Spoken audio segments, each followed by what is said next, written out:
Subscribe कीजिए हमारे channel बीएंस universe को और इस बेल आइकन को दबाना ना भूलिएगा ताकि आप तक पहुंचे हमारे वीडियोस सबसे पहले। हाँ दोस्तों, मेरा नाम है श्वास और आप देख रहे हैं बीएंस यूनिवर्स चैनल ऑन यूट्यूब। आज हम आपके लिए एक ऐसा वीडियो लेके आए हैं जिसमें हम आपको बताएंगे कि कौन सी कंट्री आपको प्रीफर करनी चाहिए अब्रॉड में जब भी आप माइग्रेट करने के लिए, और साथ ही साथ बताएंगे कि कौन सी कंट्री का पासपोर्ट जो है कितने रैंक में आता है।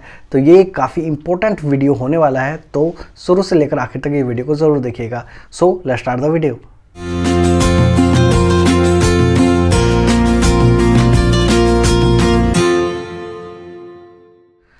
जब भी हम अब्रॉड जाने की बात करते हैं देन हम सोचते हैं कि वहाँ पे जो है हमारा फाइनेंशियल स्टेटस जो है वो इम्प्रूव हो, इसलिए ही हम अब्रॉड जाने की कोशिश करते हैं। और साथ ही साथ ये भी देखते हैं कि वहाँ पे जाने के बाद हमें बाकी सारी कंट्रीज़ भी घूमने को मिल सके, क्योंकि सिर्फ पैसे कमाना ही काफ़ी नहीं होता, बाकी एन्जॉयमेंट भी थोड़ा बहुत चाहिए होता है। तो अगर आप ऐसी कंट्री जा रहे हैं जहाँ पे कि आपको अच्छा खासा फाइनेंस मिल जाए और साथ ही साथ आपको एक ऐसा पासपोर्ट का सहारा मिल जाए जो कि आपको काफ़ी सारे कंट्री में वीज़ा फ्री में घूमने का मौका दे सके, तो इसलिए ही हमने ये वीडियो बनाने का सोचा, जो कि एक पासपोर्ट इंडेक्स पे आधारित है, कि जिसमें आपको हम बताएंगे कि कौन सी कंट्री का पासपोर्ट कितने रैंक पे आता है और कौन कौन सी कंट्री आपको ध्यान देनी चाहिए जब भी आप अब्रॉड जाना चाहते हैं, ताकि आपका जो फ्यूचर है वो सिक्योर रहे और साथ ही साथ आप जो है कई सारी कंट्री घूम भी सकें।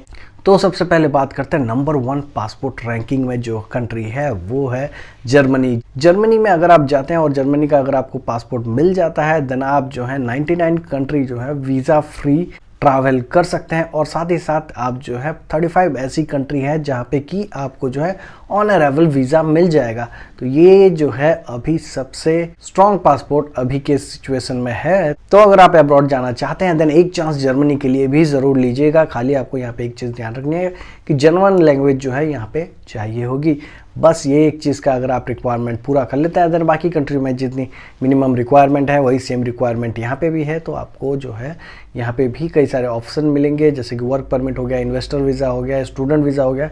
इन सारे वीज़ाज़ के माध्यम से जो है आप जर्मनी में एंटर कर सकते हैं, और बाद में फिर जो उनका प्रोसेस है पासपोर्ट के लिए वो सारे प्रोसेस अगर आप क्लियर करते हैं देन हो सकता है कि आपके पास भी जर्मनी का पासपोर्ट हो सके और आप भी जो है 99 कंट्री में वीज़ा फ्री ट्रैवल कर सकें और 35 और कंट्री में ऑन अराइवल वीज़ा आपको मिल जाए। दूसरे नंबर पे यहाँ पे जो है 3 कंट्री हैं। सबसे पहली जो कंट्री है वो है Sweden, then Finland and Spain. ये तीनों ही कंट्री का अगर आपको पासपोर्ट मिल जाता है तो आप जो है यहाँ पे ट्रैवल कर सकते हैं 99 country without visa and 34 country जो कि आप जा सकते हैं ऑन अराइवल वीज़ा पे। मतलब अगर हम जर्मनी से कंपेयर करें देन सिर्फ एक ही कंट्री का यहाँ पे डिफरेंस है। तो ये चीज़ आपको ध्यान रखनी है और सोचना है कि आपको कौन सी कंट्री जाना पड़ेगा। यहाँ पे जो है फिनलैंड काफ़ी अच्छा अट्रैक्शन स्पॉट माना जाता है, खासकर कि आईटी सेक्टर के लोगों के लिए। तो जो लोग भी आईटी सेक्टर में अभी पढ़ाई कर रहे हैं या फिर जो है जॉब करना चाहते हैं और अब्रॉड जाना चाहते हैं देन फिनलैंड एक ऐसा मौका आपको दे सकता है जो कि आपकी लाइफ बदल सकती है। बट फिनलैंड में जाना उतना ज़्यादा ईजी नहीं होता, तो ये चीज़ आपको जो है ध्यान रखनी है और सर्च करना है पहले फिनलैंड के बारे में। अगर आपको सही लगता है देन ही आप जो है फिनलैंड के बारे में सोच सकते हैं। देन थर्ड पोजीशन में जो 4 कंट्री हैं वो है Denmark, New Zealand, Switzerland and Norway. ये सारी कंट्रियां भी काफ़ी अच्छी यहाँ पे जो है आपको मोबिलिटी दे देती हैं अगर उनका पासपोर्ट आपके पास है। यहाँ पे भी आप काफ़ी सारी कंट्री में जो है जा सकते हैं, और ऑलमोस्ट जितनी कंट्री अभी फर्स्ट और सेकंड पोजीशन में मैंने बताई उससे थोड़ा सा कम यहाँ पे जो है कंट्री में आप जो है ट्रैवल कर सकते हैं इनके पासपोर्ट के मदद से। यहाँ पे मैं बता दूं कि नॉर्वे, डेनमार्क और न्यूजीलैंड काफ़ी अच्छे अट्रैक्शन स्पॉट्स होते हैं, खास करके वर्क परमिट में जाने के लिए। और न्यूजीलैंड में पीआर के लिए भी काफ़ी सारे लोग ट्राई कर रहे होते हैं और उनकी रिक्वायरमेंट जो है वो कम होती है। सिलेक्शन चाहे हो ना हो बट रिक्वायरमेंट कम है, तो इस चीज़ का आपको ध्यान रखना है और अप्लाई करना है इन तीनों कंट्री में। आप चाहे तो स्विट्ज़रलैंड भी ट्राई कर सकते हैं वर्क परमिट के लिए, लेकिन मिलना थोड़ा सा डिफिकल्ट होता है। तो आप जो है पहले जो यूरोपियन कंट्री में आप जाना चाहते हैं उसका लैंग्वेज का थोड़ा सा स्टडी कर लीजिए, देन आप जो है इन कंट्री में अप्लाई कर सकते हैं। न्यूजीलैंड की अगर हम बात करें देन वहाँ पे इंग्लिश चलती है, देन आपको उतना प्रॉब्लम नहीं आएगा अगर आपने IELTS में 6 बैंड ईच ले आए हैं। तो अब बात कर लेते हैं कि कौन कौन सी कंट्री जो है इसके बाद रैंक करती हैं। इसके बाद रैंक करती हैं Netherland, France, Portugal, Austria, Luxembourg, Italy, Greece, Ireland and United Kingdom. ये सारे जो कंट्री हैं ये सारे उसके बाद रैंक करते हैं।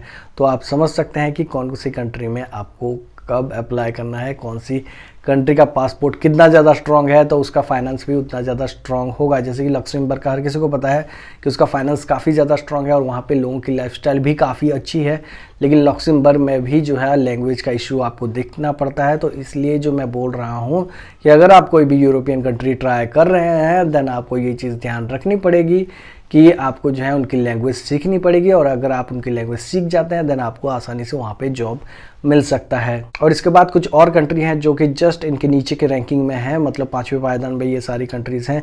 वो हैं Belgium, Poland, Lithuania, Hungary, Japan, south Korea. तो इस हिसाब से जो है आप सिलेक्ट कर सकते हैं कंट्री। इवन जापान जो लोग भी जाना चाहते हैं उसके कई सारे प्रोग्राम जो है अभी इंडिया में चल रहे हैं। आप इंडिया में एक 6 महीने का कोर्स करके फिर जापान ट्रैवल कर सकते हैं। कई सारे इनके जो है ऑफिशियल पार्टनर्स हैं, उनके साथ आप जो है बात कर सकते हैं।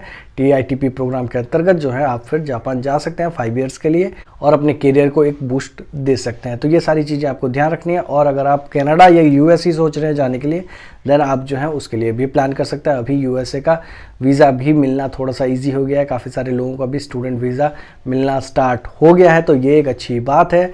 इवन कनाडा के लिए भी ये चीज़ कही जा सकती है कि धीरे धीरे कनाडा भी ओपन हो रहा है।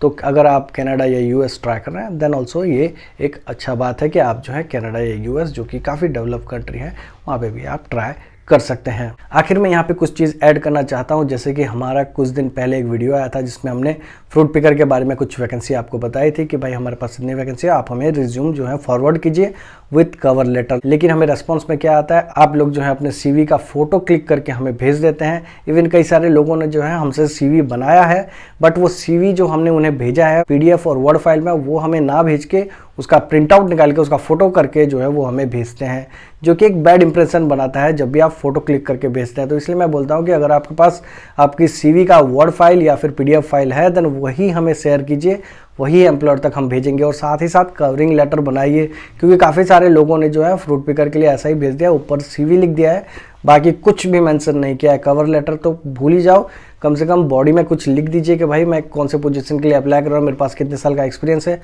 उतना भी कुछ लोगों ने नहीं लिखा है, तो जिन लोगों ने ऐसा नहीं लिखा है उन लोगों के CV जो हमने साइड कर दिए हैं। बस इतना कहना चाहूँगा यहाँ पे कि CV का जो है आप वर्ड फाइल या PDF फाइल भेजिए। PDF मतलब स्कैन करके मत भेजिए, आप जो है उसका PDF फाइल बनता है, वर्ड को कन्वर्ट कर सकते हैं PDF में, उस तरह से आप जो है अपना CV हमें भेज सकते हैं, या फिर वर्ड फाइल भेज देंगे देन ऑल्सो इट्स ओके। और ईमेल की बॉडी में थोड़ा कुछ लिखिए अपने बारे में और अपने एक्सपीरियंस के बारे में, ताकि एम्प्लॉयर जो है थोड़ा इंप्रेस हो।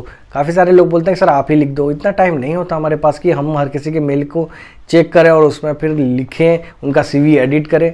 आपको जो है थोड़ा सा मेहनत करना पड़ेगा, क्योंकि हमारे पास भी उतना टाइम नहीं होता। इवन उसलिए ही हमने जो है CV मेकिंग की चार्जेस रख दिए हैं, ताकि आपको समझ में आए कि CV काफ़ी इंपॉर्टेंट रोल प्ले करता है और CV के बिना पे ही आपका प्राइमरी सिलेक्शन जो होता है, और उसके बाद जो है इंटरव्यू होगा और उसके बाद फिर आपका सिलेक्शन होगा या नहीं वो डिसाइड होता है। तो इसलिए अपने CV पे थोड़ा सा फोकस कीजिए, और जब भी आप मेल लिख रहे हैं देन लिखिए कि कौन से पोजीशन के लिए आप अप्लाई कर रहे हैं, वो सब्जेक्ट में रखिए, और साथ ही साथ बॉडी में थोड़ा सा अपने बारे में लिखिए, आपके पास कौन कौन सा एक्सपीरियंस है और आपकी क्वालिफिकेशन क्या है और आप क्यों इस जॉब के लिए अप्लाई कर रहे हैं। इतना अगर थोड़ा सा आप लिख देंगे देन हमारे लिए भी काफ़ी ज़्यादा आसानी हो जाएगी, और एम्प्लॉयर का भी आपको सिलेक्शन करने के चांसेस थोड़े से बढ़ जाते हैं। बस इन सारी चीज़ों का ध्यान रखिए और अप्लाई कीजिए जब भी आपको सही लगता है। अब्रॉड के लिए आप अगर फिट बैठते हैं देन आप जो है अप्लाई कर सकते हैं। बस इतना ही कहना चाहूँगा आज के हमारे इस वीडियो में। होप कि आपको हमारा वीडियो पसंद आया हो। अगर आपको हमारा वीडियो पसंद आया है देन लाइक बटन ज़रूर क्लिक कीजिएगा, और अगर हमारे चैनल को सब्सक्राइब नहीं किया है तो सब्सक्राइब बटन नीचे है, सब्सक्राइब करते हुए ज़रूर जाइएगा। दिस इज विश्वास साइनिंग ऑफ, स्टे कनेक्टेड।